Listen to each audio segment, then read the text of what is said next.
वशिष्ठ भगवान की, देवाधिदेव श्री आदिनाथ भगवान की, देवाधिदेवी गजानन श्री महावीर भगवान की, परम पूज्य आचार्य श्री आदि सागर महावीर के विमल सागर समति सागर जी गुरुदेव की।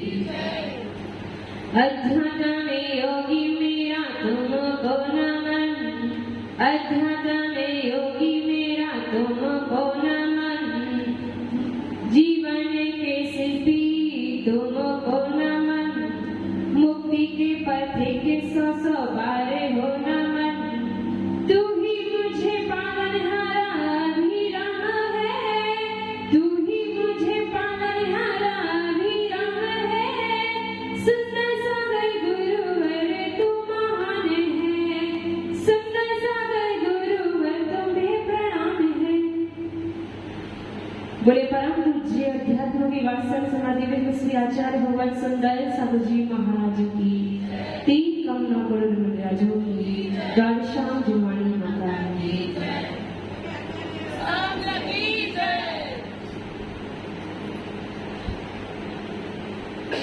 हम सभी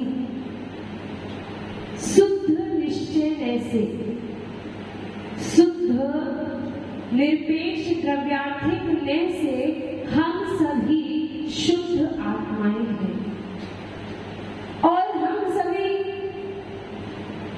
त्रैकालिक शुद्ध हैं। हमारी आत्मा में किसी भी प्रकार का कर्म नहीं। कब हम शुद्ध द्रव्यार्थिक शुद्ध निश्चय से सब आत्माएं शुद्ध है। हमारे अंदर अनंत शक्ति अनंत गुण विद्यमान है, लेकिन हम सभी अभी संसार अवस्था में है और हमारे कर्मों का आवरण लगा हुआ है और हम सभी स्वभाव में ना रहकर विभाव में जी रहे हैं। तो उस विभाव में कषाय जिसकी अपनी चर्चा चल रही थी, उस क्रोध कषाय की चर्चा पूर्ण हो चुकी थी। मान कषाय पे हम अभी तक चल रहे हैं, क्योंकि मनुष्य गति में मान कषाय की ही बहुलता है। हमारा जहां सम्मान रखा जाता है वहां हम सबसे पहले अपनी उपस्थिति देते हैं। ये है मान कषाय। तो जो कि आप क्लास में भी पढ़ रहे हो कि अनंतानुबद्धि मान किसका है? मिथ्या दृष्टि का, पत्थर के समान। और अप्रत्यघात मान, पत्थर का मान किसका है? अनंतानुबद्धि का। अप्रत्यघात नहीं, अस्थि यानी हड्डी के समान। हड्डी जिस प्रकार पत्थर से ज्यादा मेहनत, हड्डी से ज्यादा मेहनत किसको लगेगी? पत्थर को तोड़ने में। और प्रत्यघात मान दारू अर्थात लकड़ी को तोड़ने में और उससे कम मेहनत लगेगी। और संचलन मान लता की बेल के समान।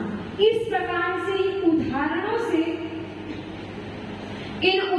से हमें समझ में आ रहा है कि किस प्रकार का, किस कैटेगरी का मान होता है।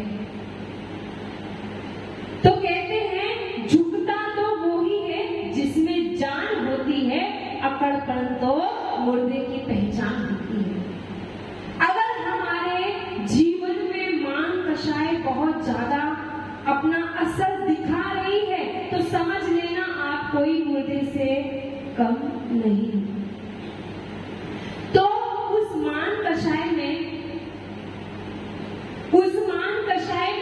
बाहुबली भगवान, अश्विन जी, बाहुबली भगवान को 1 वर्ष तक आतापन योग करते रहे लेकिन उनको मुक्ति की प्राप्ति नहीं। क्या हुआ था कि जब भरत चक्रवर्ती अपने 6 खंड को जीत कर आ रहे थे और जब उन्होंने 6 खंड को जीत लिया और जब वो अपने नगर में प्रवेश कर रहे थे तो उनका चक्रव्यूह रुक गया। तो उन्होंने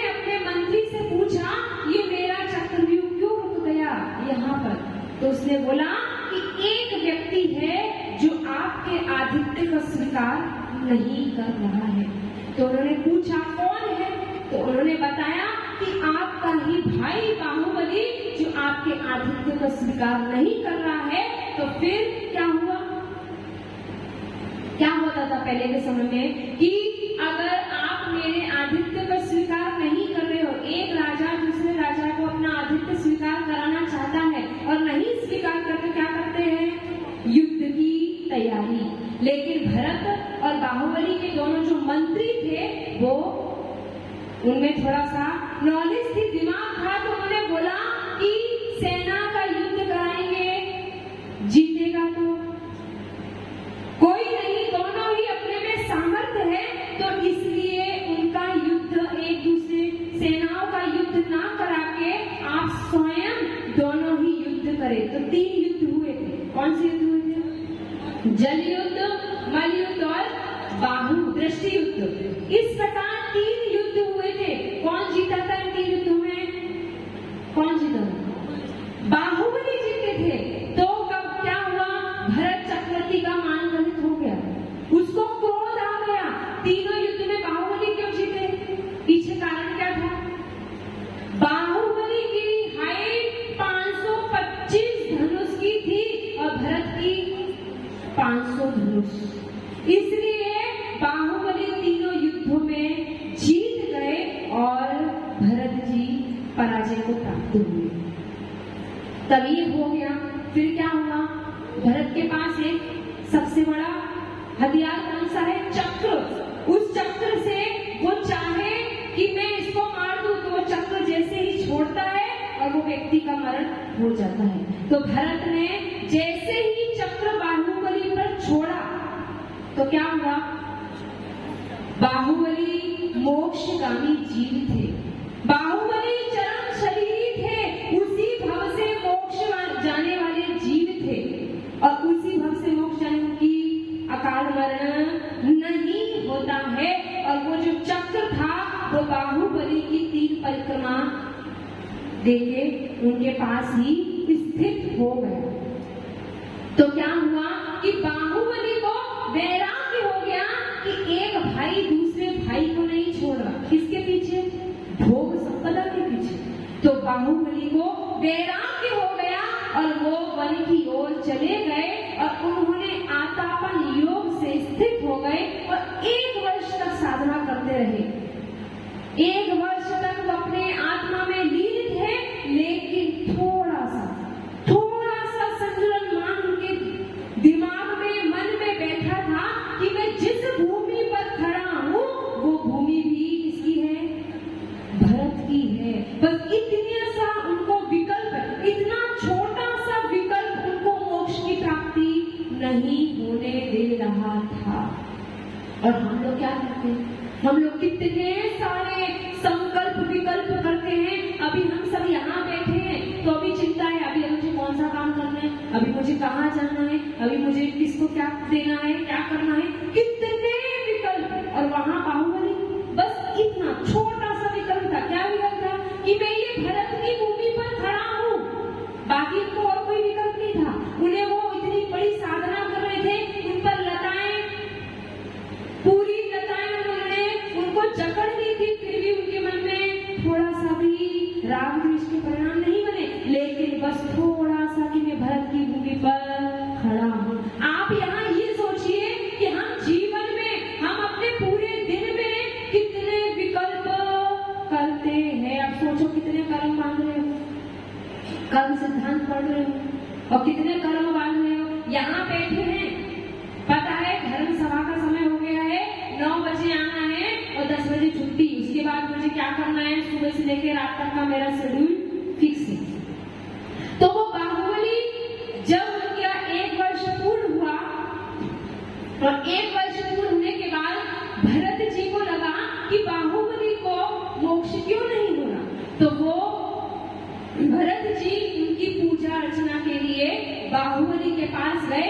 जैसे ही भरत जी ने बाहुबली की पूजा आराधना की और उनको मोक्ष की प्राप्ति हो गई। ये है छोटा सा संचलन मान, लता के समान। लता की बेल के समान। अब और देखिए,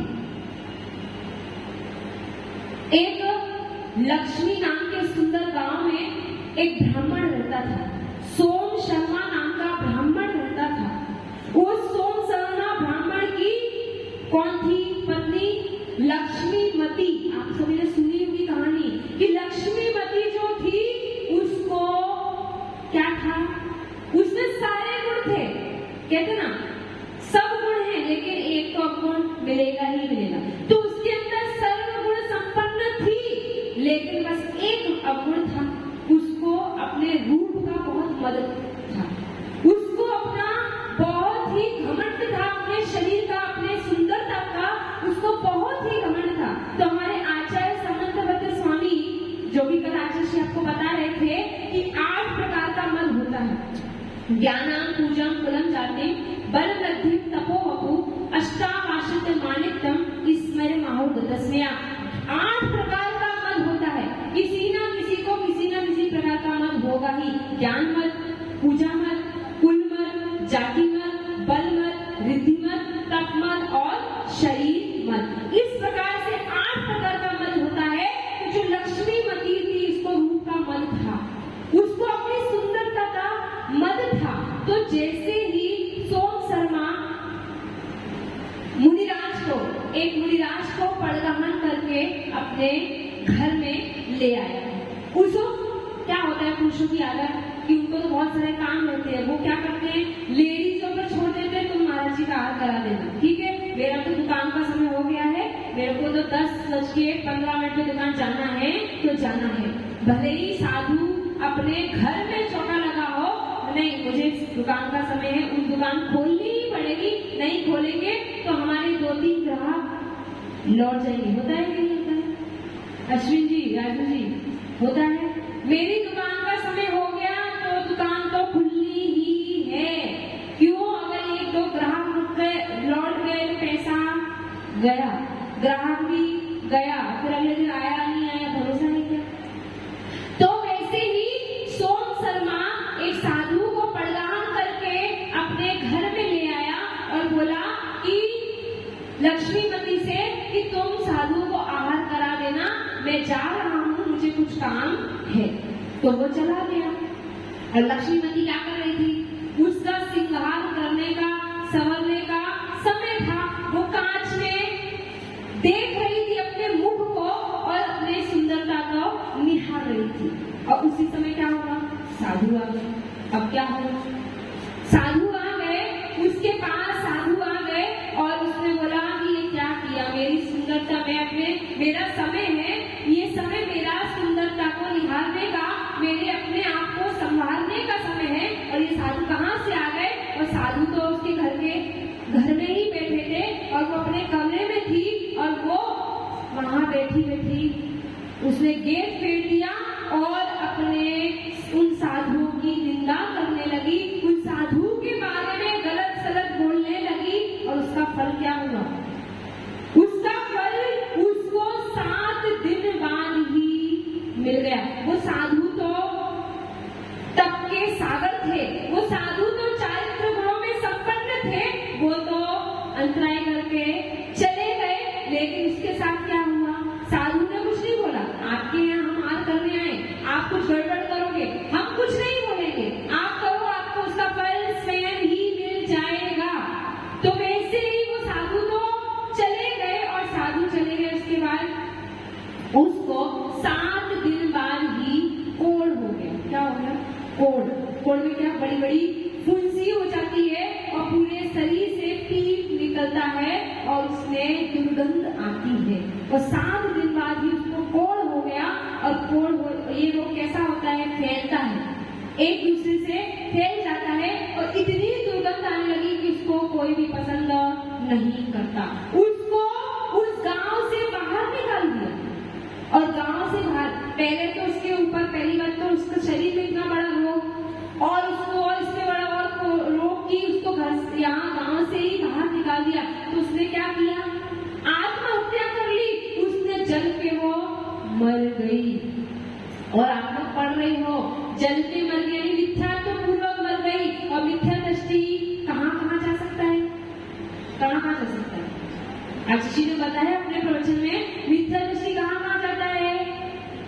नरक में तो जाता ही है, नरक के अलावा कहाँ जा सकता है? मनुष्य से मनुष्य भी बन सकता है, मनुष्य से त्रियंच भी बन सकता है, मनुष्य से देव भी बन सकता है, मनुष्य से नारकी भी बन सकता है। और नपुंसक वेद, स्त्री वेद, ये अच्छे है क्या? नहीं है। यहाँ को भी प्राप्त हो सकता है, स्त्री वेद दरिद्रता को प्राप्त हो सकता है, तो वो भी क्या हुई? मरकर त्रियंच हुई। मरकर वो उसी गांव में एक धोबी के यहाँ गधी बनी, स्त्री वेद के साथ में त्रियंच गति को प्राप्त हुई और वहां से भी वो मर के कहाँ गई? मतलब एक छोटी सी गति कितनी कि साधु आपके घर पे आहार करने आए और आप अपने कार्य में व्यस्त हैं और साधु की निंदा कर रहे हैं। कौन सा समय हो गया आगे महाराज जी, हमारा तो अपना काम था, कहाँ 4 महीने का चातुर्मास चालू हो गया, हमारे तो काम रुक गया। पहले के समय में श्रावक भी पहले के समय में वर्षा काल में एक स्थान पर रहते थे, कहीं जाते नहीं थे, गमनागमन नहीं करते थे। और आज के समय में अगर साधु भी हमारे नगर में आ जाते हैं तो हमें फुर्सत नहीं है। कितने लोग यहाँ आते हैं, ये सोचना जितने भी आते हैं कोई बात नहीं, जितने भी आ रहे हैं उनका भी पुण्य है। आप लोगों को पता होगा जो समेत शिखर जी जाते हैं, समेत शिखर जी जाते हैं, महिलाएं भी जाती है, पुरुष भी जाते हैं। और महिलाएं पुरुष जाते हैं, उनका कोई अशुद्धि का समय नहीं था, लेकिन देखो पुण्य और पाप, कोई अशुद्धि का समय ना होने के बाद भी वहां अशुद्धि हो गई और वो तीर्थ वंदना नहीं कर पाए। ये है पुण्य और पाप। इसका मतलब यहाँ जितने भी आ रहे हैं वो सबका पुण्य है कि साधु संतों के दर्शन, उनकी वचन वर्णनाएं सुनने को आपको मिल रही है। तो बात कहाँ चल रही थी? बात वो चल रही थी कि लक्ष्मीमती ने एक छोटी सी थोड़ी सी निंदा साधु के बारे में गलत भावना बनाई, उससे उसे कितनी दुर्गतियों में घूमना पड़ा और वो गति हुई। उसके बाद वो फिर वापस से त्रियंच गति में आई, फिर वो हुई सुईड़ी यानी सुअर। फिर उसके बाद फिर 2 बार फिर त्रियंच गति को प्राप्त हुई, 2 बार स्त्री वेद में कुत्ती बनी। उसके बाद जाके वो एक मल्लाह के यहाँ पे काना नाम की पुत्री हुई। पुत्री तो हुई, लेकिन उसके शरीर में से भी अत्यंत दुर्गंध निकल रही थी। उसके पास भी कोई बैठना नहीं चाहिए। मतलब देखो, इतना रूप का मद किया, इतना घमंड किया, इतना अहंकार किया, उसके पीछे उसे क्या क्या नहीं होना पड़ा। अब आप लोग अपनी अपनी दशा देख लो। अगर हम साधु संतों के सामने भी अपनी मान कसाई की पुष्टि करने आ रहे हैं, अगर साधु संत के सामने भी हम सोच रहे हैं मेरा नाम लिया जाए, मेरे बारे में बोला जाए, मुझे आगे आगे किया जाए, तो सोच लेना सारा किया धरा बेकार। तो फिर वो काना नाम की पुत्री हुई और उसके पिता नदी पार कराते थे और एक दिन वो नदी पार करा रही थी तो उसने उन्हीं मुनिराज को देखा। किसको? वही मुनिराज, समाधि गुप्त मुनिराज, उन्हीं को देखा और बोला कि मैंने आपको कहीं देखा है। उन साधु से क्या बोला? मैंने आपको कहीं देखा है, मुझे याद आ रहा है। सोचो कितने भव निकल गए, 4 भव निकल गए। उसमें कह रही है मैंने आपको कहीं देखा है। तो वो मुनिराज थे, मतीश्वर अवधि यानी मुनिराज थे। तो उन्होंने बताया कि तुमने ऐसा ऐसा कर्म किया था। तू पहले ब्राह्मण के यहाँ पे अपनी पत्नी थी, लक्ष्मीमती नाम की पत्नी थी, फिर तू मर के गधी हुई, फिर सुईड़ी हुई और 2 बार कुत्ती हुई। अब जाके तेरा यहाँ पर जन्म हुआ है। और जैसे ही वो अपने बारे में जानती है, जैसे ही वो सुनती है कि ऐसे ऐसे कुकर्म मैंने किए, ऐसी ऐसी दुर्गतियों में मेरा भ्रमण हुआ, ये सब सुनते ही उसको वैराग्य हो गया। ये सुनते ही उसको अपनी गलती का पश्चाताप हुआ और उसने छुल्लिका व्रत को धारण किया। नीचे वाले आपको बताया गया था, जब गोत्रगण की बात चल रही थी तब बताया गया था कि जो नीच जाति के होते हैं वो छुल्लिका बन सकते हैं। तो उसने छुल्लिका व्रत को धारण किया और फिर उसने अपने भव को सुधार लिया। अगर हम बस इस कहानी से यही सीख लें कि